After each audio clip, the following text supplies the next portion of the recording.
بسم الله الرحمن الرحيم. لايف جديد واخر المستجدات على الساحه الرياضيه. صفحتنا على الفيسبوك هاني عصام، قناتنا على اليوتيوب دينامو الملاعب. دايما بكون مبسوط وانا مع حضراتكم بنتابع كل الجديد وكل الكواليس في الايام الاخيره من الميركاتو الشتوي، والتحركات مستمره من جانب النادي الاهلي لحسم اهم ملف يمثل صداع لدى مسؤولي النادي الاهلي وجماهير النادي الاهلي، ملف المهاجم.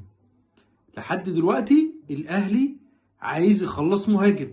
الظروف ما خدمتش النادي الاهلي الفتره اللي فاتت. الاتفاقات مع بعض اللعيبه زي ما قلت لك، اصابات، جوانب فنيه غير فنيه، ربما رفض يستر بعض اللعيبه وتحفظه الفني عليها. ده خلى النادي الاهلي يعيد فتح بعض الملفات، وعلى رأسهم بابلو الصباغ. بابلو الصباغ طبعا فكان الاسم ده كويس، الاهلي كان شبه مخلص معاه كل حاجه. اكتشفوا تقريبا بعد كده ان هو بيغني. الاهلي خد خطوه لورا شويه في ملف بابلو الصباغ، ولكن عاد اسم بابلو الصباغ من جديد الساعات الماضيه على طاوله مفاوضات النادي الاهلي. ويمكن شفت موقع يمكن موقع اليوم السابع نزل ان الاهلي حصل على توقيع بابلو الصباغ. حلو الكلام ده، حلو ان انت تشوف. على فكره اللعيب بيغني، طب ما انا ممكن اجيبه واقعد معاه اقول له لا الموضوع ده يتقفل تماما. طالما انا فنيا مقتنع بيه وشايف ان هو اضافه، يبقى ايه المشكله ان انا اجيبه واقعد معاه؟ لو في مشكله او تحفظ ليا على امر ما خاص باللاعب اناقشه فيه، نوصل لحل مع بعض. طالما انا شايف ان هو فنيا عالي ومقتنع بيه. خلي بالك الاهلي حط بلان ان لو ما جابش مهاجم دلوقتي فوق السن، جراديشار بالتاكيد هيكمل. جراديشار خلاص كان قاب قوسين او ادنى هيطلع للاعاره في يناير.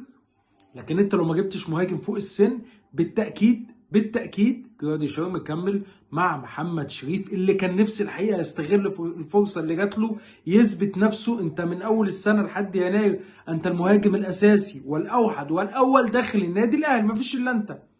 وقبلها محمد شريف كان يتمنى ويمني النفس بالعودة لصفوف النادي الأهلي. يعني الأمر جالك على طبق من ذهب وفضة وألماظ وكل شيء، ولكن ربما محمد شريف ما حالفهوش التوفيق شوية جوه النادي الأهلي. لكن من اللعيبة الكويسة اللي نفسي من دلوقتي بقى لحد نهاية السنة يا أبو شريف، أرجوك استغل الفرصة، اثبت نفسك، امسك في الفرصة، اعمل اللي عليك. دايما اللاعب الجمهور لما يلاقيه بيموت نفسه وبيعمل اللي عليه، الناس بتبقى خلاص راضيه. لكن محمد شريف من اول السنه ما قدمش الحقيقه المستويات. مش بقول ان هو ما بيجتهدش، لا بيجتهد وبيموت نفسه وكل ده، بس ما قدمش مستوى مقنع اللي هو انت تمسك كده وتقول 100%. لا ده طبعا اللي خلى النادي الاهلي يبتدي يدور على مهاجم جديد. خلاص انت بتتكلم اخر 10 ايام في شهر واحد. انا بالنسبه لي مش مبسوط. النادي الاهلي لحد دلوقتي لسه ما حسمش صفقه المهاجم. المفروض الموضوع ده يبقى محسوم من اول يناير. لو سالت اي مشجع اهلاوي، اي مسؤول اهلاوي، اي فرد في قائمه مجلس اداره النادي الاهلي اللي دخلت الانتخابات، الاهلي عايز ايه في يناير، هيقول لك مهاجم. ولكن ربما الظروف زي ما بقول لك ما خدمتش النادي الاهلي بسبب بعض الاصابات، زي يزن النعمات لنجم هجوم منتخب الاردن اللي كان قاب قوسين او ادنى من الانضمام للنادي الاهلي. في نقطه تاني مهمه قوي، بيقول لك ايه احيانا انيستو مش موافق على الصفقه دي. طيب او مش هقول كل، في ناس جوه النادي الاهلي عارفه كويس قوي انيستو ربما ما يكملش مع الاهلي للموسم اللي جاي. مفيش قناعة فنية بنسبة 100% بترب. خلينا متفقين لأي جمهور الأهلي نفسه. فأنا إيه اللي يجبرني إن أنا أسمع كلامك وأنا عارف إن أنت ممكن ما تكملش؟ طب ما أنت ممكن تضيع عليا صفقة مهمة جدا. ويعني لو جينا نعد عايزين كشكول مش ورقة للعيبة كانت جاية ومدربين رفضت اللعيبة دي، وبعد كده اللعيبة أثبتت نفسها زي ما كانوا بيقولوا. كولر رفض بعض اللعيبه، وفي النهايه كولر عمل انجازات وبطولات، ولكن رحل عن النادي الاهلي. انا في نقطه الحقيقه غريبه شايفها. في مدربين كتير بيجوا النادي الاهلي بيكسروا الدنيا، بعد ما بيمشوا من النادي الاهلي ما بشوف لهمش اي بصمه. يعني كولر كسر الدنيا مع الاهلي، فين كولر بعد النادي الاهلي؟ مانويل جوزيه عمل ايه بعد النادي الاهلي؟ ده في مدربين كتير جدا، هتعد كتير قوي. النادي الاهلي اللي المدرب بيخش النادي الاهلي بيتوفر له لبن العصفور، لبن العصفور، لدرجه ان انت كمدرب ممكن ترفض صفقات سوبر انت مش مقتنع بيه وتجيب لعيب تاني، ومحدش بيقول، محدش يعني بعد كده محدش بيسالك، لا خلاص انت خدت بطولات. فمحدش هيفتكر النقطه دي، خليك فاكر محدش بيفتكر النقطه دي. ليه؟ انت كمدرب خدت بطولات وانجازات والقاب كتير، فانا مش هفتكر لك ان انت رفضت اللعيب ده ولا جبت اللعيب ده ولا.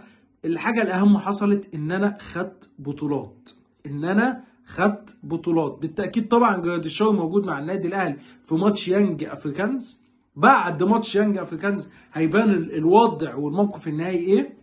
لكن زي ما بقول لك الاهلي حاطط بلاد بي ان جراديشار يكمل مع النادي الاهلي، وذلك حال عدم التعاقد مع مهاجم جديد لتدعيم صفوف القلعه الحمراء. محمد عواد من الاخر رفض الرحيل عن نادي الزمالك، وابلغ مسؤول نادي الزمالك انا عايز اكمل. محمد عواد كان اول السنه جاي له عرض من المصري وكان ربما يرحل الى المصري، لكن اللاعب رفض. تكرر الموضوع والملف مره اخرى.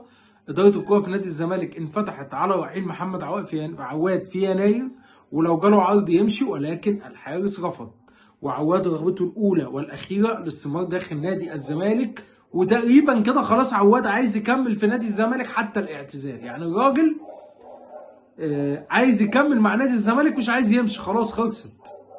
قال لبعض الناس انا يعني انا في نادي الزمالك حلم من اي لعيب، خلاص انا عايز اختم حياتي جوه نادي الزمالك. عواد خلي بالك لو كان عايز يمشي كان مشي من زمان، وكانت العقود اللي جايه له بارقام كبيره اكتر من اللي بياخده مع نادي الزمالك. فمعنى ده ايه؟ معنى ده ان اللاعب مقدر قيمه المكان اللي هو فيه، ومقدر تواجده في نادي الزمالك، ومقدر ان هو شعبيه وجماهيريه وحب جماهير نادي الزمالك. فعواد لن يرحل عن نادي الزمالك ومستمر مع الفريق. محمود بنتايج يا رب يا رب نسمع، يا رب نسمع اخبار حلوه. شوف يا رب نسمع اخبار حلوه اليومين الجايين والساعات اللي جايه، وحسم الملف بشكل نهائي.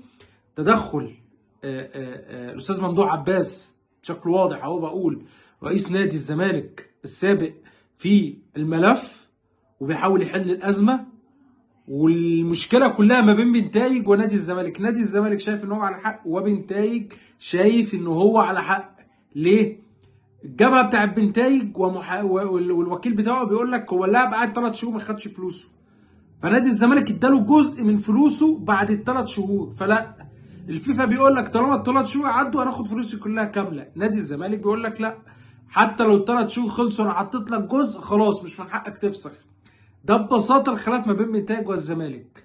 ربما استاذ ممدوح عباس داخل بقوه في الملف، وهناك مفاوضات واتصالات ما بين مسؤولي نادي الزمالك وما بين محامي ووكيل محمود بنتايج على امل توصل الى حل. خلاص صيغه بقى، طب نقعد نتفق مع بعض، انت عايز كذا انا عايز كذا، نوصل احنا الاثنين لحل وسط. والميزه ان بنتايج ما مضاش في اي حته لحد دلوقتي، ما مضاش في اي حته لحد دلوقتي. ده معناه ايه؟ ده معناه ان فرص بقاء اللاعب موجوده، وان اللاعب عايز يكمل جوه نادي الزمالك، وان اللاعب عايز يقعد في مصر. بنتايج لو كان واخد قرار ورحيل ان هو يمشي كان مشي، خلاص خلصت، كان هيمشي، هيلم شنطه ويمشي، وكان مضى في اي حته بالمناسبه. يعني عايز تقنعني ان بنتايج قاعد ما جالوش عروض من مصر ولا من بره مصر؟ اكيد جاله 5 6 عروض. فلو هو واخد قرار نهائي ان هو يمشي كان مشي من نادي الزمالك. فيا رب المشكله تتحل الساعات اللي جايه ديت. بنتايج لاعب مهم جدا تكتيكيا فنيا، خبرات، لعيب تقيل جوه الملعب. ما عندكش الا فتوح بس ناحيه الشمال.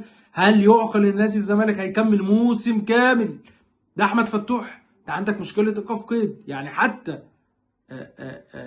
بنتايج مشي، انا مش عارف اجيب حد. ناصر ماهر في بديل، ممكن الزمالك يعتمد على عبد الله السعيد، احمد حمدي، يشوف حد من قطاع الناشئين، يعني محلوله، وان كان غيابه مؤثر برضه. لكن احمد ناحيه الشمال مفيش الا احمد فتوح، واحمد فتوح اصلا مصاب. ده انا كنت لسه هقول لك ايه، افرض احمد فتوح يا عم اتصاب في ماتش الزمالك هيعمل ايه؟ هو مصاب بالفعل، مصاب بالفعل. وناحيه الشمال دي ما ينفع، يعني مفيش حاجه اسمها ان انا اجيب واحد بقى الموسم كله مثلا او جزء هسكن واحد يبقى بقى ما بيلعبش في مكانه فاجيبه مكان فتوح. لو فتوح اتصاب اتوقف او اي حاجه يبقى موجود مكانه؟ لا طبعا. في مراكز كده اساسيه مفيش فيها مسكنات، مفيش فيها يعني لو مفيش مثلا عبد الله السعيد ومفيش احمد حمدي كان هقول لك مليون في المية نصر المية ما كانش هيمشي، لكن طالما في بديل خلاص تمام. يعني ايه ممكن اتقبل، ولكني حتى زي ما بقول لك شايف ان غيابه واحد زي ناصر ماهر مؤثر. الساعات اللي فاتت كلام كتير قوي والناس بتقول لك بقى في قائمة منتخب مصر في كأس العالم وتغييرات قوية وجذرية ولاعيبة ماشية ولاعيبة جاية الكلام ده كله مش صحيح. قوام منتخب مصر في كأس العالم هيكون 90 يعني او اكتر من 90% من القوام اللي موجود في بطولة افريقيا. في لعيبة ممكن تخش لاسباب منطقية زي محمد عبد المنعم هيرجع من الاصابة، في لعيبة هتخرج لاسباب منطقية زي محمد حمدي. ممكن يعني انا بدي يعني امثال، حتى في لعيبه ممكن تخرج هي لعيبه مش مؤثره كانت موجوده مثلا احنا بنتكهن مع بعضينا كبديله فخرج مش مشكله عادي، لكن العناصر القوام الاساسي للمنتخب الوطني انا بقول لك مكمل. ومفيش حاجه اسمها مذبحه ولا تغييرات كامله ولا صوره تغييرات في قائمه المنتخب في كاس العالم ولا الكلام ده كله خالص. قائمه منتخب مصر في كاس العالم هي في بطوله افريقيا. لو في تغيير هيكون حاجه بسيطه جدا، لو في تغيير هيكون حاجه بسيطه وفي اضيق الحدود. الشناوي موجود، باقي قوام المنتخب زي ما هو. انا بالنسبه لي الحاجات دي او فكره ان انا بقى هغير ومصر مثلا، في ناس كانت عايزه مصر تاخد اللي هو بالنسبه لها لا ما خدتش كاس افريقيا فخلاص كده انا ماليش دعوه، لا يلا بقى ايه يلا نهد قائمه المنتخب ونجيب قائمه جديده. منين يا باشا منين؟ ده يا دوبك الراجل واخد افضل العناصر. هات لي حد مثلا يعني ما فيش الا اتنين تلاته بتتكلم، مثلا احمد عاطف قطه مثلا كده يعني، ناصر ماهر، ناس تقول لك عمر جابر، يعني ايه حاجات بسيطه.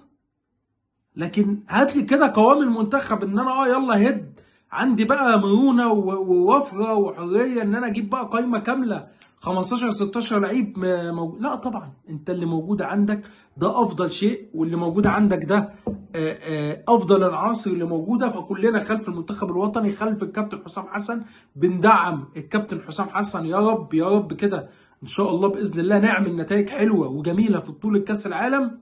والكابتن حسام حسن كل الناس خلفه بتدعمه وبتسانده. مجلس اداره اتحاد الكوره باشمهندس هاني ابو ريده هيجتمعوا معاه.